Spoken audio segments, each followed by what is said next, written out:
చెప్పనన్నా మీరు ఎక్కడి నుంచి? నేను ఇక్కడ యూనివర్సిటీ అశోక్ నగర్ లో ఉంటాను. ఇక్కడనే ప్రిపేర్ చెప్పాలన్న మరి నిరుద్యోగులు ఇంకా ఆన్ రోడ్ ఉన్నారు. మరి బీఆర్ఎస్ ప్రభుత్వం నుంచి ఇప్పటికీ పోరాడతారు. మేము అప్పటి నుంచి పోరాడుతున్నాం, ఇప్పుడు పోరాడుతున్నాం అన్న. చాలా చెప్పాం. అప్పుడు ఆ గవర్నమెంట్ చేసిన తప్పును కూడా ఆ గవర్నమెంట్ మనం రేజ్ చేసినాము.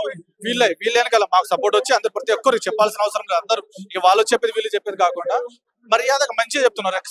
ముఖ్యమంత్రి గారికి నీ పక్కన ఉన్న వాళ్ళని నేను తప్పుదో పట్టిస్తున్నారు సార్. మీరు చాలా సార్లు తిరిగిలు, రాహుల్ గాంధీ గారు వచ్చారు, లైబ్రరీకి వచ్చారు, మీరు కూడా చాలా సార్లు చెప్పారు మా 2 లక్షల ఉద్యోగాలు కాకుండా ఈ గవర్నమెంట్ ఇచ్చిన ఉద్యోగాలు పోవంగా మేము 2 లక్షల ఉద్యోగాలు ఇస్తా అన్నారు. ఈ ఉద్యోగంలో ఎందుకంటే సార్ దాదాపుగా 11 ఏళ్ళ నుంచి గ్రూప్ 1 నుంచి కష్టపడేటోళ్ళు, గ్రూప్ 2 ఆ ఏజ్ ఫ్యాక్టర్ అనేది ఒక 30 నుంచి 40 ఇయర్స్ మధ్యలో ఉన్న వాళ్ళు ఏజ్ ఫ్యాక్టర్స్ ఉంటారు. ఒక 200 పోస్టులు పెంచితే ఇప్పుడు 763 ఉన్నాయి. ఒక 1000 పోస్టుల నుంచి ఒక 2000 పోస్టులు పెంచేసి గ్రూప్ 3లో ఒక 3000 పెంచి ఈ కల్టీ బ్యాచ్ వెళ్ళిపోతారు. తర్వాత మీరు జనవరి నెక్స్ట్ ఇయర్ నుంచి మీరు జాబ్ క్యాలెండర్ అనేది ఒక ప్రాపర్ గా ఇచ్చుకోండి.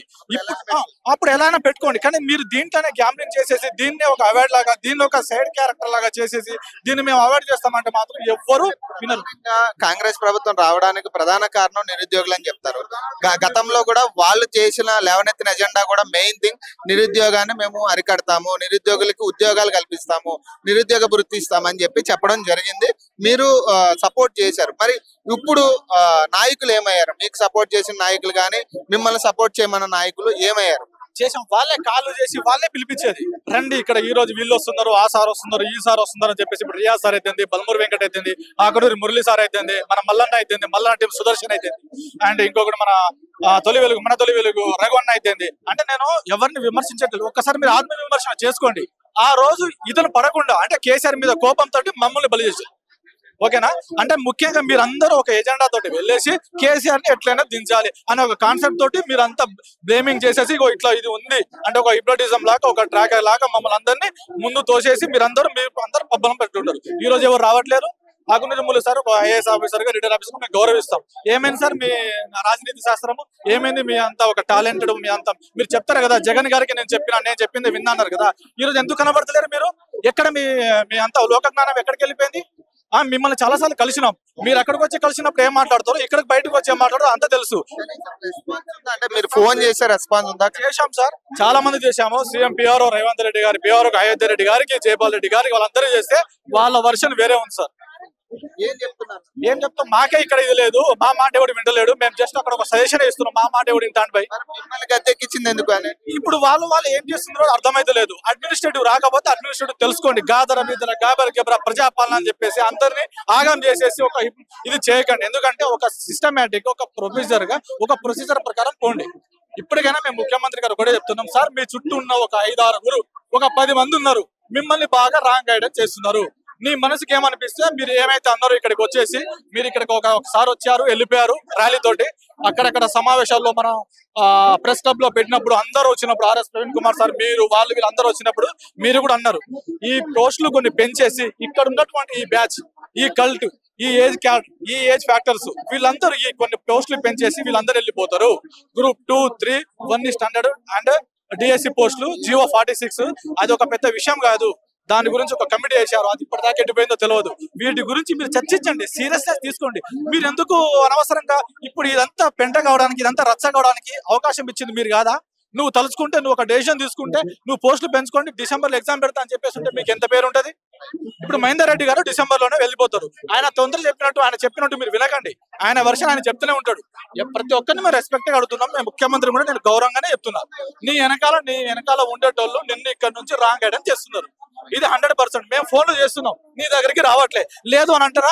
మమ్మల్ని నుంచి ఒక 10 మందిలో 20 మందిని ఆ బ్యాచ్ వీళ్ళు సార్, ఈ బ్యాచ్ వేస్ట్ సార్ అని రియాజ్ సార్ అంటేనో, బల్మూరి వెంకట అంటేనో, నేను సార్ అందరినీ గౌరవిస్తాను. నేను ప్రతి ఒక్కరికి అన్నను బల్మూరి వెంకట కూడా గౌరవిస్తాను.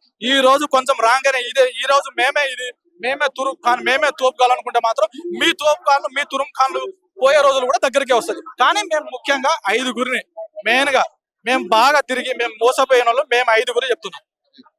తిన్మార మల్లన్న, ఆకునూరు మురళి, తొలి వెలుగు రఘువన్న, రియాజ్ సార్, బల్మూరి వెంకటన్న అన్న, మీరు 5 ఈ స్టూడెంట్ తరఫున పాపం మూట కట్టుకుంటాం. మీ 5 వలన మేమందరం ఆగమే. ఇది 100%. మీరు చెప్పే మాటలు ఒక్కొక్కటి చెప్పినట్టు అక్కడ వాళ్ళు డిసిషన్ చేయకముందే మీరు చెప్పినట్టే వస్తుంది. రెండోది, ఇక్కడ ఏబిఎన్ ఛానల్ రాదు, V6 రాదు, అటు నుంచి ఎవరు రారు, మాకు సపోర్ట్ చేయరు. ఏమైనా చెప్పడానికి, అక్కడ మాట్లాడడానికి పోతే భయపెట్టించుడు, ఫోన్లు తీసుకొని వచ్చేసి చెప్పడం, ఇది మాత్రం జరుగుతుంది. ఆల్రెడీ మొన్న ప్రభుత్వం వచ్చింది, ఇప్పుడు డిఎస్సి ఆల్రెడీ వాళ్ళు అనౌన్స్ చేశారు. మరి ఇక్కడ రాష్ట్రానికి ఇప్పుడు వచ్చి ఆల్రెడీ 6 నెలలు అవుతుంది, 6 నెలల పైన అవుతుంది. మరి ఇప్పుడు ఎందుకు ఇది రావట్లేదు?